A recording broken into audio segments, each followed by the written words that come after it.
Hello, as we hop into June, Pride Month, hello, Pride Month, happy Pride Month, I wanted to do my May reading wrap-up before we get into a whole, just absolute litany of videos that I'm very excited for and have had planned for ages. So let's get started with this, and then hopefully coming this month we're gonna have a lot of fun shit happening over here. So I read 11 books in the month of May, starting with The Viscount Who Loved Me by Julia Quinn. Honestly, so I think, was it April or May that the second season of Bridgerton came out on Netflix? I watched that in like it took me ages to watch it because I was coming in and out. Oh, it was April because I was coming in and out of the US, but so good. However, left me wanting a little bit. So I picked up the book and somehow this upped the game from the show, which is hard to achieve. I think that if you've watched the series and you felt like there wasn't enough time with Kate and Anthony, and then also if you disliked Edwina in the show, all of that's much better done in the book. There's way more time with them as like a married couple.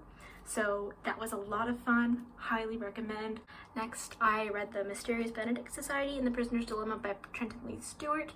This was the best one yet. I think I've said that every single time I have wrapped one of these this year. But this one, I really mean it. It was so good.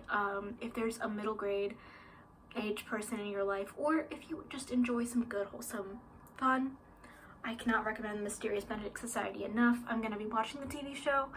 We'll let you know what I think. Next, I read Witches, Midwives, and Nurses, A History of Women Healers by Barbara Einrich and Deirdre English. This was fascinating. It's super short, so it was quite a quick read, but I feel like I learned so much more than I was expecting to, especially considering the size. This is naive of me, but I feel like until I read this, I really had no idea what like intense hold the Catholic Church had on the world. I don't know where you would find this. I got this at a book fair. Many more texts about patriarchy and the persecution of women can be bought from Active Distribution mail order www.activedistributionshop.org. So I saw a bunch of other titles of this vein at the book fair that I went to, and I'm assuming that some of them can be found there, so I highly recommend. Next, I read This Book is Overdue, How Librarians and Librarians Can Save Us All by Marilyn Johnson. As a librarian in training, this book just felt like it was like a love letter to librarians. It's a collection of essays about a whole bunch of different librarians who've had totally different career trajectories and paths, including the one that was my personal favorite. There was a pretty significant discussion of the librarians who worked to protect patron data when the Patriot Act in the US was working to have patrons like files taken by the government. They had a huge active role in having that like taken to the courts. They were like gag ordered, crazy, and I feel like this book did such a good job of showing that like libraries and librarians are not a thing of the past. They are very much a thing of the future, and just before anything else, a source of information and a place of accessibility. And I just cannot articulate to you enough how much I love libraries. Next, I read Under the Whispering Door by TJ Klune, and TJ has done it again. If you liked the house, I think it's the house near the Cerulean Sea or by the Cerulean Sea, if you enjoyed that, which I think a ton of people on BookTube did, read this one. It's so good. Just a beautiful, touching story centered around queer love and found family and coming to terms with grief and mortality. Just so everything is handled so delicately, but also doesn't shy away from anything, which I think is such a hard balance to strike, so I really appreciate the way that TJ does it. Next, I read The Climate Diet, 50 Simple Ways to Trim Your Carbon Footprint by Paul Greenberg. This, 3 out of 5 stars, I think. It was exactly what it says in the tin. It was 50 like small things you can do, and definitely had some interesting information. For instance, in spite of what fad diets, we got a quote, we got a quote. You know I love a quote. In spite of what fad diets may tell you, the USDA recommends only 90 grams of protein per day for men and 60 grams of protein for women. Less than one McDonald's small hamburger. Which I thought was interesting because I know that growing up, when I wanted to be vegetarian, my family was very concerned about if I was going to get enough protein. And I think that the meat industry, not to sound like conspiracy theory, has done a fantastic job of really making it seem like we need more than we do. Next, I read Everyone You Hate Is Going to Die and Other Comforting Thoughts on Family, Friends, Sex, Love, and More Things That Ruin Your Life. By Daniel Sloss. I don't know if you guys have seen his comedy specials on Netflix, specifically Jigsaw is the one that I recommend most. But I have loved Daniel Sloss since before I moved to Scotland. So he came to my local library, which was crazy. He actually signed this book for me, prized possession, and I saw him give a talk about it. He talked about like his writing process and how he wrote this during the pandemic. And this is so good. Just delightful. I laughed out loud many times, which never happens to me when I'm reading.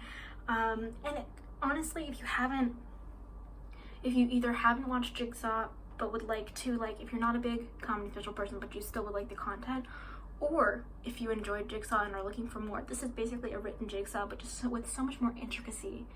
And I cannot recommend it enough. Also, super cool cover. See that little skeleton head in there? That's sick. Love it. Next, I read Fat is a Feminist Issue by Susie Orbach. This was not what I expected. Sadly, I think this was probably only passable. I'd been looking forward to reading this for ages, but it turns out I was expecting more of a feminist theory than I was getting, which honestly, on me. This was more about like compulsive overeating and like psychologically what's behind that, which, you know, I guess could have been helpful if I had needed it. I didn't.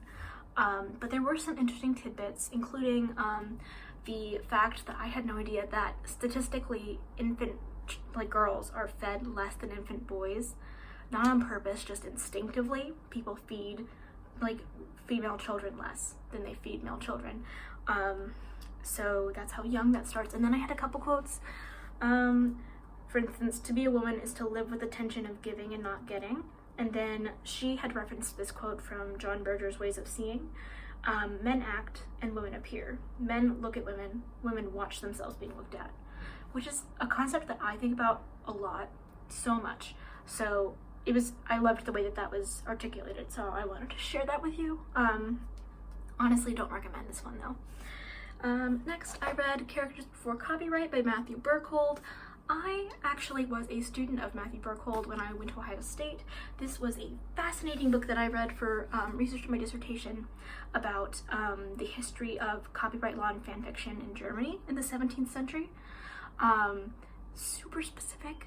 I don't think that you would read this unless you were coming at it from an academic point of view, but I thought it was delightful. So next, I read All's Well by Mona Awad, and no one does an unreliable narrator like Mona does, just no one. A lovely ooky spooky chronic pain Shakespearean based story. If you liked Bunny, which was her previous book, I think her debut novel actually, I really didn't like Bunny when I read it, and I only gave this one a chance because it was about like chronic pain and chronic illness, and it hit out of the park for me. So I do really recommend this one, especially if you liked Bunny, her first novel. Ooky spooky, shivers down your spine. Love it. And finally, I read Hide by Craig Russell. This was I was big into spooks this month, for some reason feeling very ghostly. This is a spooky Celtic mythology-based Jekyll and Hyde retelling, which invokes epilepsy and dissociative identity disorder as, it kind of views the story through a bit of a disability lens, which was interesting. It was fascinating. I think I came into it expecting to not agree with the way that it was portrayed, just because, like, I think that when literature has a habit of doing like villainous mentally ill people, and that's kind of where this ended up going. But I feel like it did a good enough job of balancing that and creating a dichotomy where it wasn't all black and white on either side. So super interesting, and definitely had a ton of fascinating stuff about Celtic mythology that I had no idea about. So if you get a chance, I would read that one. And those are our, did I say 11? 9? Those are the books I read in May. I hope you guys are having a great start to your June, and I will be with you very soon for more videos, more fun. Hope you guys are doing real well. Stay safe, like, comment, subscribe. Peace out. Did I just dab in the year of our Lord 2022? No. Unacceptable. I'm so sorry you had to see that.